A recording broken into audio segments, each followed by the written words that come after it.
Ciao amici e amiche del segno dei pesci, benvenuti, io sono Angela e questo è Exoteric World. È così che mi trovate sui social. Questo è l'oroscopo lunare motivazionale che vi darà dei suggerimenti e vi aiuterà a trovare la spinta giusta per affrontare il periodo dal 30 luglio al 12 agosto. Prima di iniziare vi ricordo che è una stessa generica, prendete solo ciò che vi risuona di più, se volete potete integrarla col vostro segno lunare. In descrizione trovate le recensioni dei mazzi usati e i link per acquistarli. Vi invito a iscrivervi e abbonarvi al mio canale per sostenere il mio lavoro. Vi ringrazio moltissimo se lo farete o lo avete già fatto. E adesso possiamo partire con la lettura, andiamo ad accendere la nostra luna, vediamo che cosa aspettarci da questo periodo. Soprattutto con la luna nuova in Leone, a livello astrologico ci porterà creatività, fiducia, poter esprimere ciò che sentiamo, opportunità per avviare progetti, quindi nuovi inizi. Sentiremo maggior vitalità, entusiasmo, apertura verso gli altri, condivisione. Possiamo cogliere una fase di trasformazione importante, fissare dei nuovi obiettivi e poi cogliere delle sorprese e degli incontri interessanti. Di contro dobbiamo fare attenzione a non perdere e sprecare tempo ed energie in sciocchezze, in cose che non ci servono più. Poi fare attenzione anche ad atteggiamenti sia nostri sia degli altri, di impulsività, di orgoglio, di bisogno eccessivo di attenzione e riconoscimento, di illusioni, superficialità, eccessi ed egocentrismo. E adesso procediamo con il primo oracolo. Troviamo la gibbosa crescente, quindi ci parla un po' di diciamo a che punto ci troviamo intorno al 30 luglio.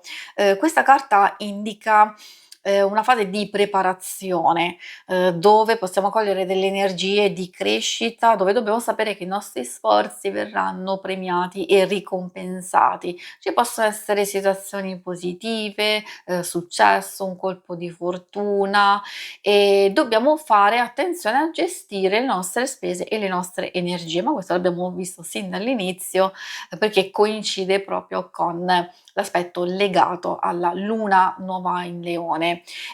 Quindi senza esagerare, comunque possiamo essere pronti e dobbiamo essere pronti a tutto e quindi cogliere magari in varie circostanze, forse in alcune in particolare, questa fase di preparazione e di farlo nel miglior modo possibile.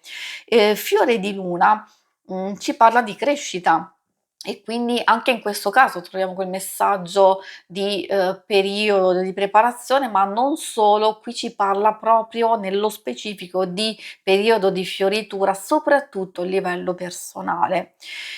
Magari si può intraprendere una nuova impresa, può essere un hobby, un qualcosa che appassiona, qualcosa che vi coinvolge, oppure riprendere un qualcosa che avevate lasciato in sospeso. Si può diventare più consapevoli, mostrare il proprio valore, ampliare le nostre abilità e sentirci, più sicuri di affrontare una sfida e superarla nettamente. Poi abbiamo un altro messaggio che ci parla dell'esprimere i desideri ed effettivamente possiamo proprio farlo in questo periodo, visto che possiamo cogliere osservare qualche stella cadente.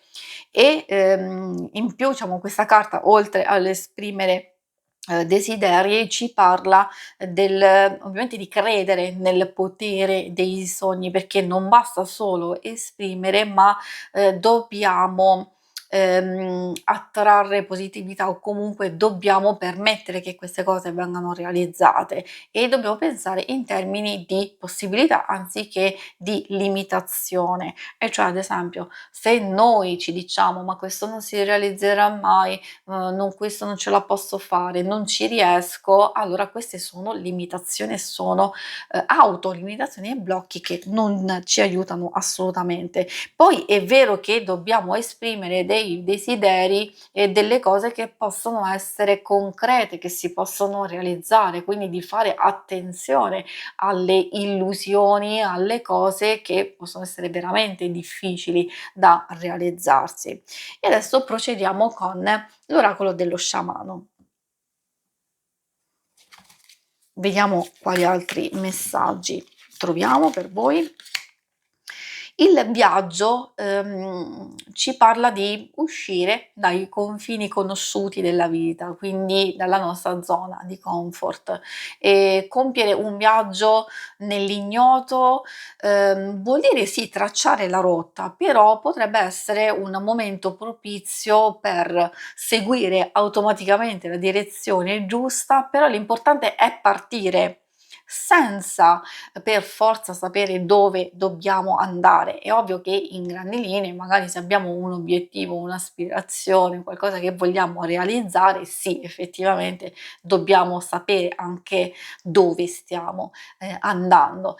Però questa carta ci sta dicendo che le cose le possiamo gestire in corso d'opera, quindi senza preoccuparci subito della destinazione, perché il viaggio non è la destinazione, in questo caso ci sta dicendo che il viaggio è tutto il percorso, è tutto quello che andremo a fare man mano, ma l'importante è concentrarci sul nostro punto di partenza.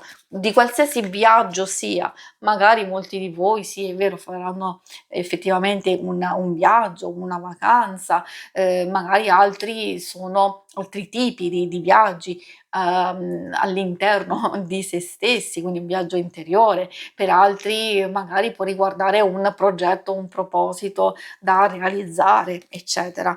Poi troviamo la redenzione dell'anima che, ci parla di impegno e quindi possiamo ottenere i risultati, però dobbiamo onorare noi stessi, riconoscere ciò che è trascurato, disperso, recuperare e ricordare alcune cose per guarire, proteggere i propri spazi interiori, ma soprattutto di non accettare per amore, per forza un qualcosa, quindi non dobbiamo rinunciare a noi stessi, quindi no alle illusioni e alle cose che ci bloccano. Poi vediamo l'ultimo messaggio che arriva dallo specchio velato e in questo caso il messaggio riguarda di proprio guardare le cose per quelle che sono. Se stiamo evitando di vedere, se c'è una parte di noi stessi che è nascosta, dobbiamo cercare ciò che è autentico, quindi magari rivalutare i nostri parametri, perché magari in alcune cose possiamo avere una visione distorta, oppure stiamo aspettando dei cambiamenti che, possono anche non realizzarsi, soprattutto se alcune cose dipendono dagli altri.